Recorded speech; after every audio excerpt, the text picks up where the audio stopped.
Menginjak tahun ke-9 pelaksanaan program JKN, BPJS Kesehatan terus berupaya meningkatkan kualitas pelayanan bagi seluruh peserta. Dimulai dari proses pendaftaran, pembayaran iuran, hingga pelayanan kesehatan.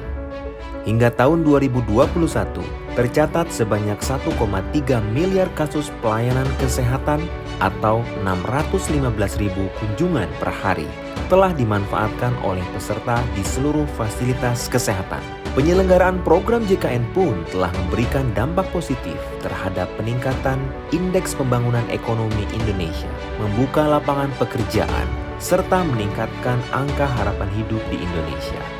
BPJS Kesehatan saat ini telah menjadi bagian dari reformasi jaminan kesehatan di tataran global.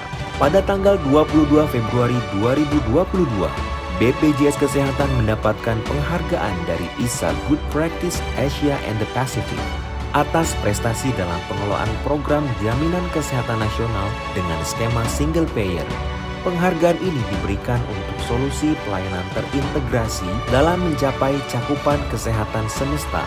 Terdapat 3 hal yang menjadi kunci kesuksesan BPJS Kesehatan dalam mengelola jalannya program JKN. 1. SDM yang unggul dan militan.